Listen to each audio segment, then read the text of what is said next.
ఐటీలో ఎంట్రీ కావాలా? Training software engineer గా అజా కోడింగ్ ట్యూటర్ లో 2 వీక్స్ ట్రయల్ పీరియడ్ లో వెంటనే చేరండి. Welcome to Suman TV. నేను ఒక ఇంట్రెస్టింగ్ టాపిక్తో మీ ముందుకు వచ్చాను. అదే జనవరిలో పంచాయతీ ఎన్నికలు. ఎప్పుడెప్పుడు అటు ఇటు ఏడాదిగా వస్తుంది. సర్పంచుల పదవులు ఊడి లేకపోతే అధికారాలు పోయి సర్పంచుల పదవీ కాలం పూర్తయి ఏడాదిగా వస్తుంది. ఊళ్ళల్లో సర్పంచులు కావాలనుకుంటోళ్ళు బాగానే ఖర్చులు పెడుతున్నారు. ఈ సందులోకలు ఆ సందులోకలు ఈ సందులోకలు తయారవుతున్నారు. పాపం సర్పంచ్ కోసం పదవి కోసం ఎవరికైనా ఆతృత ఉంటుంది కదా, వాళ్ళు తయారవుతున్నారు.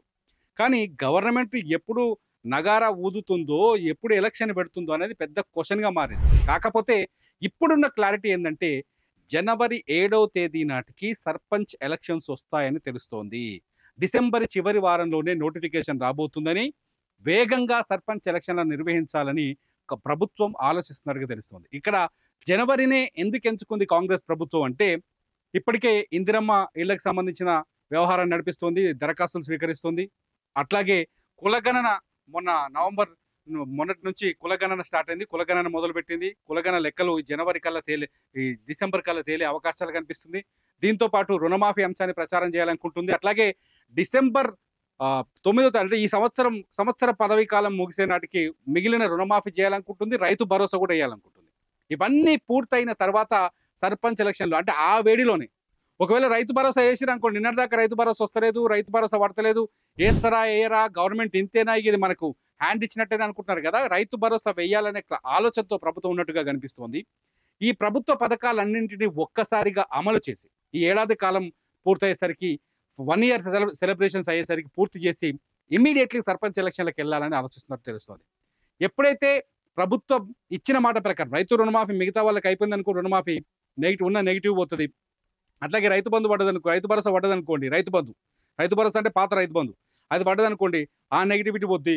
ఎట్లాగో ఈ లోపు వడ్లను కొంటున్నారు. కళ్ళాల్లో ఇప్పుడు ఆల్రెడీ తక్కట్లు వేడి జోకుడు స్టార్ట్ చేసారు. లేట్ అయినా సరే జోకుతున్నారు. ఈ లోపు పైసలు కూడా వస్తాయి ఆ నాటికి. సో ఎలక్షన్ల నాటికి అన్ని పథకాలు పూర్తయితాయి కాబట్టి ఆ డేట్లలో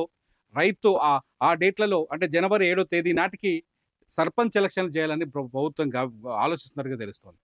సో మొత్తంగా సర్పంచ్ ఎన్నికల విషయంలో కాంగ్రెస్ ప్రభుత్వం ఒక వ్యూహాత్మకమైన అడుగులు వేస్తోంది, వ్యూహాత్మకంగా ముందుకెళ్తోంది. బీఆర్ఎస్కి గవర్నమెంట్కి మధ్య ఒక వార్ నడుస్తుంది, మాటల యుద్ధం జరుగుతుంది. ప్రభుత్వం తీసుకునే ప్రతి నిర్ణయం పైన బీఆర్ఎస్ చాలా స్ట్రాంగ్గా కౌంటర్ ఇచ్చే ప్రయత్నం చేస్తుంది. సో ఇటువంటి పరిస్థితుల్లో ప్రజల్ని తమ వైపు తిప్పుకోవాలన్నా ప్రజల్లో కొంత నెగిటివ్ పెరిగింది. నిజంగా చెప్పాలంటే కొంత నెగిటివ్ పెరిగినట్టుగా చర్చ జరుగుతుంది. కాంగ్రెస్ నాయకులు మాట్లాడుతున్నారు, నేను మాట్లాడుతున్న మాట కాదు. కొంత నెగిటివ్ పెరిగింది. ఏంటంటే ఆలస్యం అవ్వడం, ప్రభుత్వ పథకాల అమలు ఆలస్యం అవ్వడం వల్ల ప్రజల్లో కొంత అసహనం కనిపిస్తుంది. వీటన్నింటినీ ఈ 1 ఇయర్ సెలబ్రేషన్స్ లోపు క్లియర్ చేసి ఇమ్మీడియట్లీ పాజిటివ్ వచ్చిన కొద్ది రోజుల్లోనే సర్పంచ్ ఎలక్షన్లకు వెళ్తే ఒక్కసారిగా ఎలక్షన్స్ ముందు 2023 ఎలక్షన్స్ ముందు ఎట్లయితే రేవంత్ రెడ్డి హవా కొనసాగిందో అది మళ్ళీ తిరిగి వచ్చే అవకాశం కనిపిస్తున్నట్టుగా ప్రభుత్వం ఆలోచిస్తున్నట్టు తెలుస్తుంది. మొత్తంగా సర్పంచ్ ఎలక్షన్ల నాటికి ప్రభుత్వాన్ని వీలైనంత బదనాం చేయాలని బీఆర్ఎస్ ట్రై చేస్తుంటే, సర్పంచ్ ఎలక్షన్ల నాటికి వ్యూహాత్మకంగా పాజిటివిటీని పెంచుకొని ఎలక్షన్లకు వెళ్ళాలని రేవంత్ రెడ్డి ప్రభుత్వం ఆలోచిస్తుంది. చూద్దాం, సర్పంచ్ ఎలక్షన్లు ఆలస్యం అవ్వడం పట్ల మీరు అసహనం వ్యక్తం చేస్తున్నారా, లేకపోతే ప్రభుత్వ పథకాల విషయంలో మీరు ఎటువంటి ఆలోచనతో ఉన్నారు?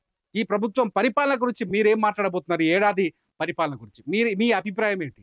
ఈ వీడియో కింద కామెంట్ చేయండి. కామెంట్స్ పైన నేను తప్పకుండా మరో వీడియో చేస్తా. చూస్తూనే ఉండండి సుమన్ టీవీ.